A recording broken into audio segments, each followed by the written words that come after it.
नमस्कार, आप सभी का संस्कृत साहित्य चैनल में स्वागत और अभिनंदन। आज हम कवि विश्वनाथ प्रणीत साहित्य दर्पण के सप्तम परिच्छेद के अंतर्गत में निहित चतुर्विंशति वाक्य दोषों का विवेचन कर रहे हैं। चतुर्विंशति वाक्य दोष इस प्रकार से हैं। वर्णानां प्रतिकूलत्वं लुप्ताहत विसर्गते, अधिक न्यून कथित पदताहत वृत्तता, पतत प्रकर्षता संधो विश्लेषा श्लील कष्टता, अर्धांतरिक पदता समाप्त पुनरात्तता, अभवन्मत संबंधा अक्रमामत परार्थता, वाच्यस्यानभिधानञ्च भग्न प्रक्रमता तथा, त्यागः प्रसिद्धेरस्थाने न्यासः पद समाशयो, संकीर्णता गर्भितता दोषास्यु वाक्यमात्रगाः। सर्वप्रथम प्रतिकूल वर्णत्व निरूपण। देखिए, इसका उदाहरण है उद्धर्तयति उल्लोटयति शयनी करिहपि मोट्टयति नो, परिघट्टयति हृदयेन स्फुटयति लज्जया खुट्टयति धृतेशा। देखिए, यह एक अनित्य दोष है। प्रस्तुत जो श्लोक है वह श्रृंगार रस से संबंधित श्लोक है, परंतु श्रृंगार में टकार बाहुल्य होने से रसभंग हो गया। कहते हैं कि रस के अनुकूल के विपरीत प्रतिकूल वर्णों का प्रयोग होता है, तो वहाँ क्या होता है, प्रतिकूल वर्णत्व निरूपण होता है। अर्थात यदि यही वर्ण ऐसे टकार बाहुल्य वीर बीभत्सादि रसों में होता तो वहाँ वह अनुकूल होता, परंतु वह क्या है, यहाँ रसभंग हो जा रहा है। आगे कह रहे हैं लुप्त विसर्गत्व निरूपणम। उदाहरण देखिए, गता निशा इमा बाले। प्रस्तुत उदाहरण में अनेक विसर्गों का लोप हुआ है। भाव इस प्रकार से यहाँ कहा गया कि ये सारी रात्रि बीत गई हैं। अरे बाले, सारी रात्रि जो है बीत गई है। इस वाक्य में विसर्गों का लोप हो जाने के कारण यहाँ लुप्त विसर्गत्व दोष हुआ है। अगला आहत विसर्गत्व दोष निरूपण। उदाहरण, धीरो वरो नरो याति। कह रहे हैं श्रेष्ठ धैर्यवान नर क्या चलता है। तो प्रस्तुत उदाहरण में सर्वे यहाँ जो जितने विसर्ग थे वह ओत्व को प्राप्त हो गए। वाक्य के सभी विसर्ग ओ के रूप में परिणित हो गए। अतः यहाँ आहत विसर्ग अर्थात विसर्गों को हत किया गया। विसर्ग अर्थात अतः आहत विसर्गत्व नामक दोष यहाँ हुआ। आगे अधिक पदत्व निरूपण। उदाहरण देखिए, पल्लवाकृति रक्तोष्ठी। कह रहे हैं इसके पल्लव के समान लाल लाल ओठ हैं, ओष्ठ हैं। तो अधिक पदत्व दोष वहां पर होता है जहां पर अनुपयुक्त पद का प्रयोग किया जाता है। जैसे यहां पर पल्लव रक्तोष्ठी भी कह सकते थे, अर्थात पल्लव के समान रक्त ओष्ठ वाली। तो यहाँ पर जो आकृति शब्द अलग से जो जोड़ा है तो योजन क्या वह क्या हो गया, अधिक पदत्व हो गया, जिसके कारण काव्य शास्त्रियों ने उसको दोष माना है, अधिक पदत्व निरूपण। आगे है न्यून पदत्व दोष। देखिए, यदि मय्यार पिता दृष्टि ही किम ममीन्द्र तया तदा। कह रहे हैं उपादेय वाचक पद का भाव ही न्यून पदत्व दोष है। प्रस्तुत में त्वया पद ही अर्पित क्रिया है, तो इसलिए यहां क्या हो गया, न्यून पदत्व दोष हो गया।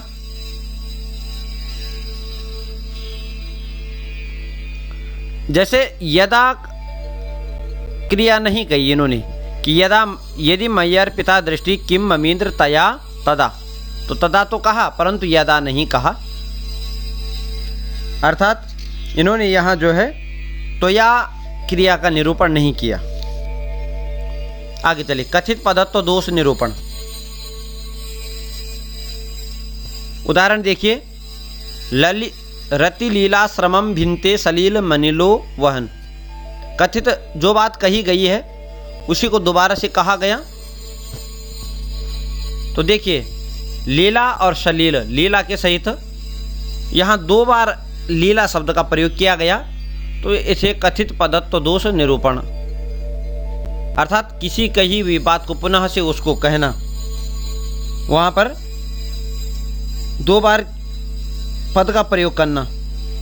तो कहा कि मंद मंद बहती हुई वायु रति क्रीड़ा जन्य परिश्रम को क्या करे, विनष्ट कर देती है। तो यहाँ पर सलील का लीला सहित, और लीला तो है रति की लीला। आगे हत वृत्तत्व दोष निरूपण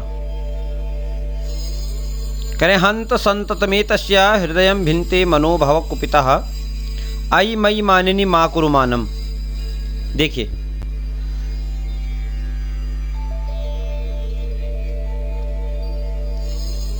क्रुद्ध कामदेव इस सुंदरी के हृदय पर प्रहार किया करता है।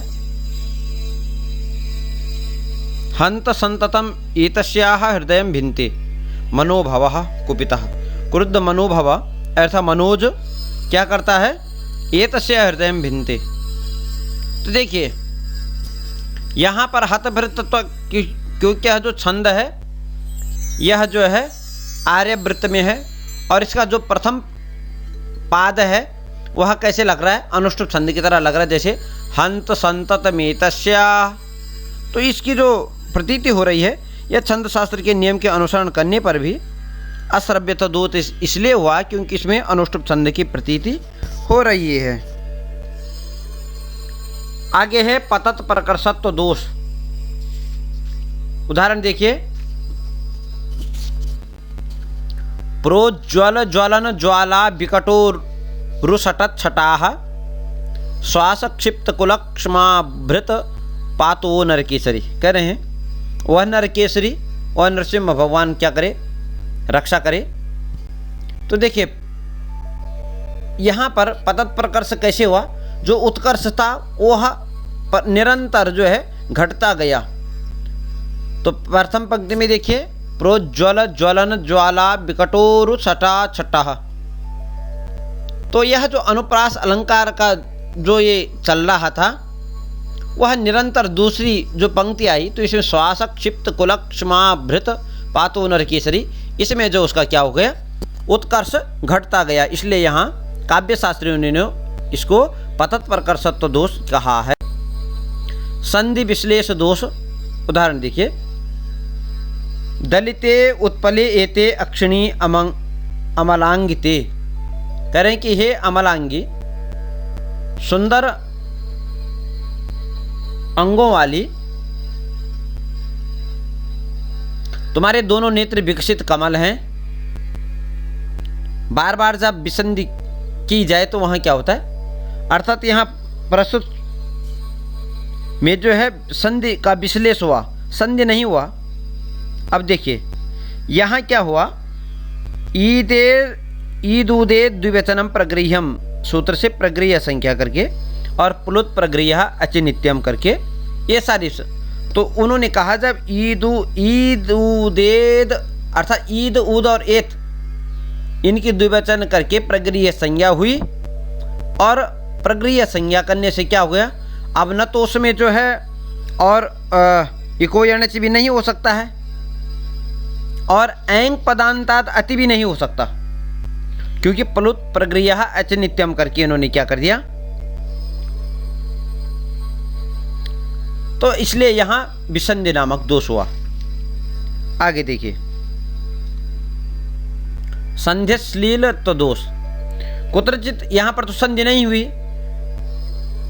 परंतु कुत्रचित संधि हो जाती है तो वहां पर भी जो अश्लीलत्व दोष उत्पन्न हो जाता है।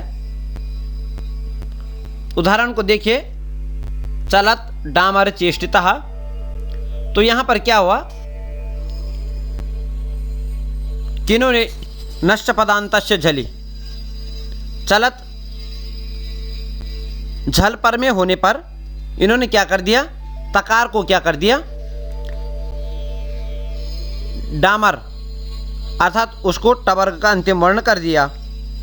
इसलिए यहाँ क्या हो गया, देखिए प्रस्तुत उसमें देखिए ये चलन धन डामर इन दो पदों में संधि के कारण क्या हो गया, दोष उद्भूत हो गया।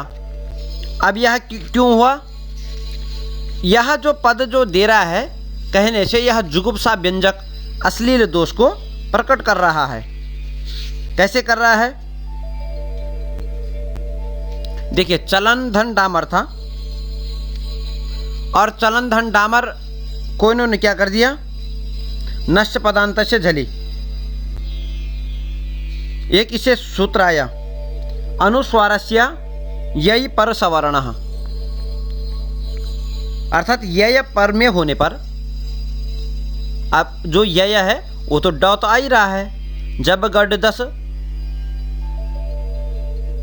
तो जब गड डकार जो था पर में था तो चलन के नकार को भी क्या हो गया, पर सवर्ण हो गया, अर्थात डकार वो जो ना था उसको विणव हो गया, इसलिए जो है चलन डामर इस प्रकार से इसका उच्चारण हो गया। आगे है संधि कष्टत्व दोष। देखिए कुत्रचित संधि होने पर भी कष्टत्व दोष को अर्थात कटु कर्ण कटु दोष उत्पन्न हो जाता है। देखिए उर्वे सावत्र तरवाली मरवंते चार्व स्थिति, इस मरुभूमि के अंतिम भाग में सुंदर लगने वाले वह वृक्षों की पंक्ति बहुत बड़ी है। अब यहाँ देखिए व्याकरण शास्त्रीय नियम के अनुसार संधि करने पर यहाँ कष्टत्व दोष आ गया।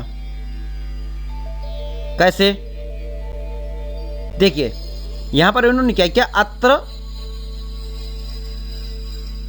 उर्वी,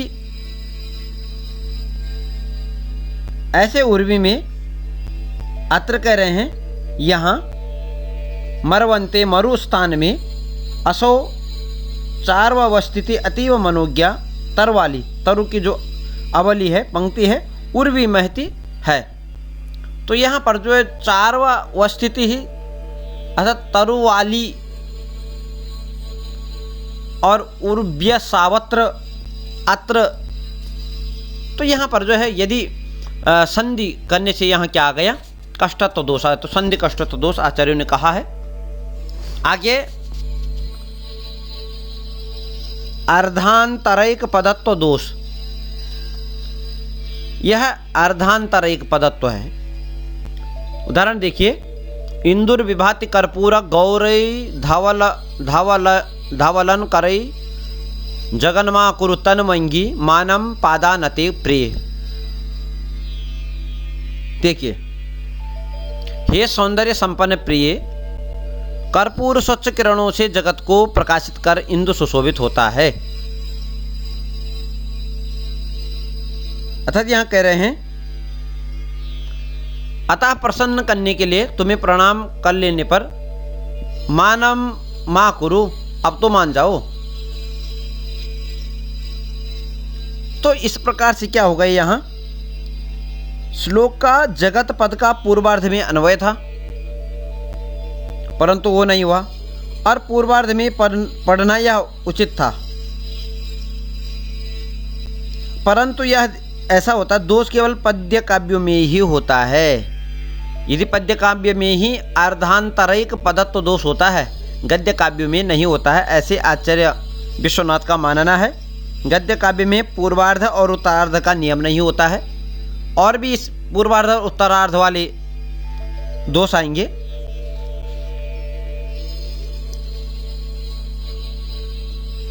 आगे है समाप्त पुनरात तथा दोष। देखिए यह दोष वहां होता है जहां वाक्य की समाप्ति हो जाने पर बिना किसी प्रयोजन के क्या हो जाता है, वाक्य पुनः प्रारंभ हो जाता है, ऐसा आचार्यों का कहना है।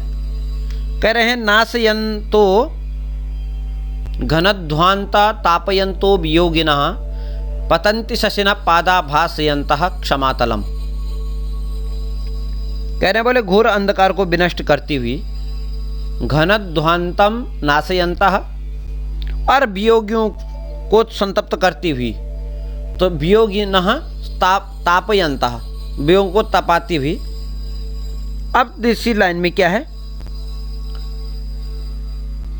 शशिनः पादाः पतंती, शशि अर्थात चंद्रमा की किरणें क्या हो, पतंती, गिर रही है ऐसे। और उसके बाद चतुर्थ चरण में का भासयंत क्षमातलम, भूमि तल को प्रकाशित करती हुई।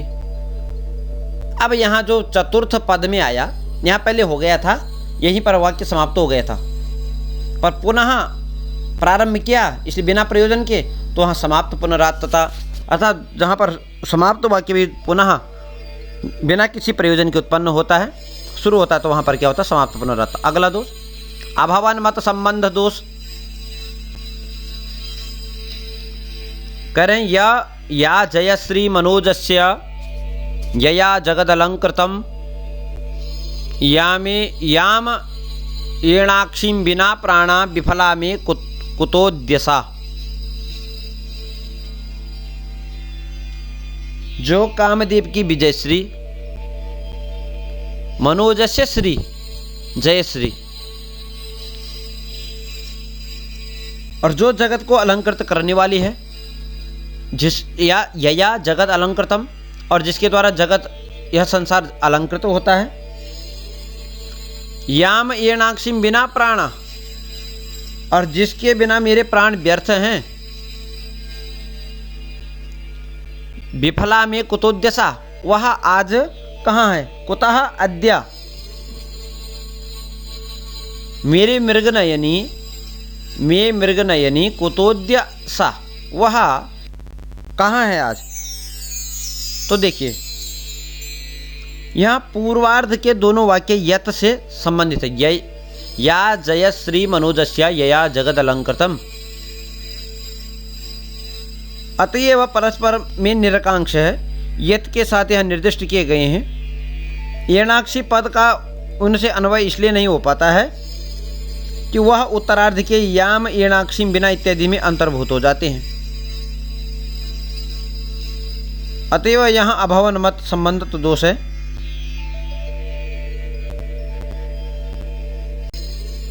आगे है अक्रमत्व दोष।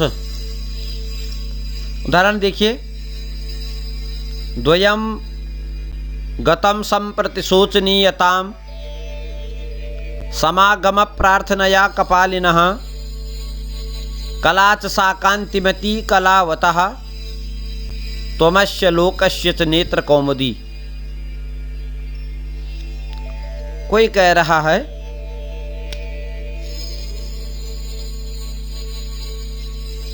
कि इस समय शंकर को प्राप्त करने की इच्छा से दो वस्तुएं क्या हो गई, शोचनीयता को प्राप्त। द्वयम गतम संप्रति, इस समय संप्रति, द्वयम गतम, क्यों, कपालिनः, शंकर को प्राप्त करने की इच्छा से। दो कौन कौन सी, बोले एक तो है कलाच सा, कला अर्थात चंद्रमा की शोभा संपन्न वह कला, और कह रहे हैं कांतिमती कलावतः, और त्वमस्य लोकस्य च नेत्र कौमुदी, और संसार के नेत्रों को आनंद देने वाली तुम।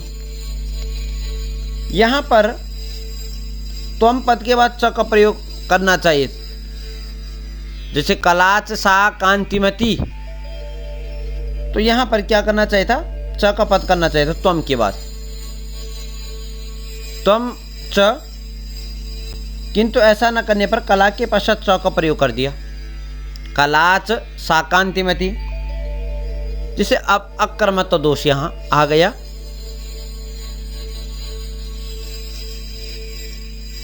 अमत परार्थत्व दोष।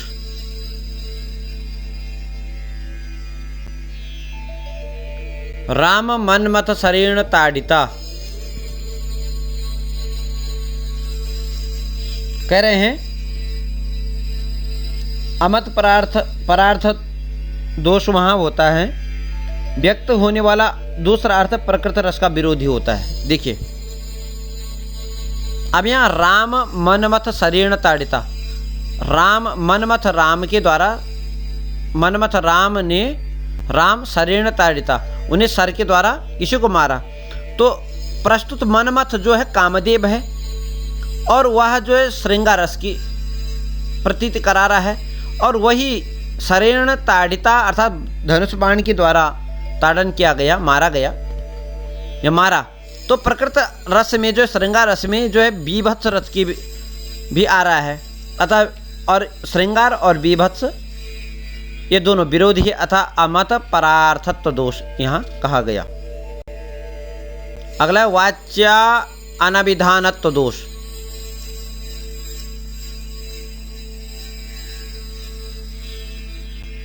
व्यतिक्रम लवम कम्मे वीक्ष वामाक्षि कुप्यसी, हे सुंदर नेत्रों वाली, कुप्यसी वामाक्षी, तुमने मेरे प्रेम के अल्पांश के बोधक छोटे से भी अपराध को देखा है कि तुम क्रुद्ध हो गई हो। यहाँ पर क्या है, उदाहरण में व्यतिक्रम लावमपि कहना चाहिए था, किंतु अपि शब्द का प्रयोग नहीं करने के कारण वाच्य का अनभिधानत्व दोष आ गया। यहाँ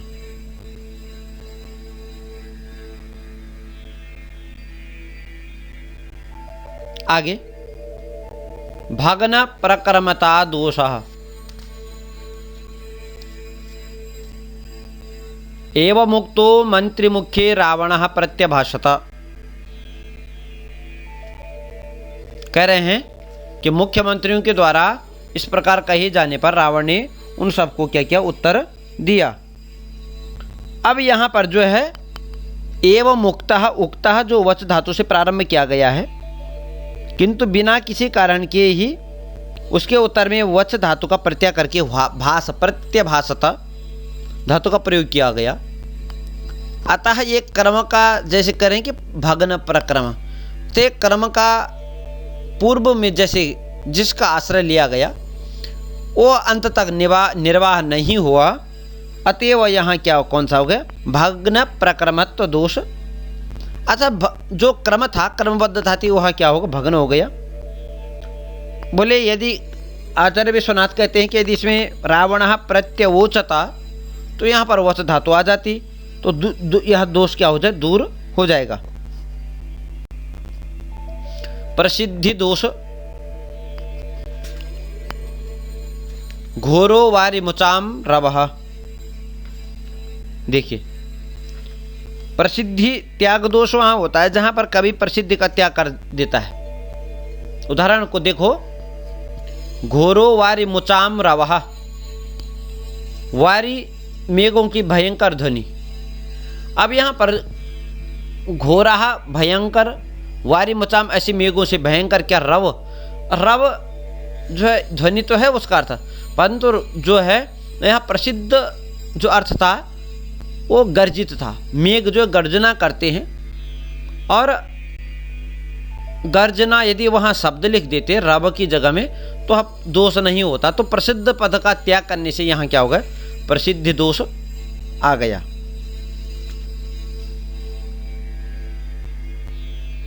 अस्थानस्थ पदत्व दोष, हितान्नयः संसृणुते स किं प्रभु। यह दो प्रकार का हुआ कि अस्थानस्थ पदत्व और एक अस्थान समासत्व है। एक ये पदगत और एक समासगत है। तो सबसे पहले पदगत के बारे में कह रहे हैं कि हितान्नयः संसृणुते स किं प्रभु। देखिए यहाँ जो है कह रहे हैं कि जो स्वामी अपने हित चिंतक व्यक्तियों की बातें नहीं सुनता है वह निंदित प्रभु है। इस वाक्य में भी संसृणुते से पहले नय का सन्निवेश करना चाहिए। ऐसा नहीं करने के कारण यहाँ क्या है, अस्थानस्थ पदत्व दोष हो गया। अर्थात क्या हुआ, अनुचित स्थान में सन्निवेश के कारण यह वाक्य दोष हुआ, क्योंकि उसके कारण वाक्य अभिप्रेत अर्थ का बोध नहीं करा पाता है। हितात न यह संसृणुते, इसी तरह वाक्य में भी होगा संकीर्णत्व दोष निरूपण। देखिए, चंद्रम मुंच कुरंगाक्षी पश्य मौनम नभोंगिने, अत्र नभोंगिने चंद्रम पश्यमानम मुंचेति युक्तम। देखो बोले, हे कुरंग के अक्ष वाली, नभ में देखने वाली, नभ के समान नभोंगिनी चंद्रम पश्य, चंद्र को देखो, और मानम मुंच, मान को छोड़ दो।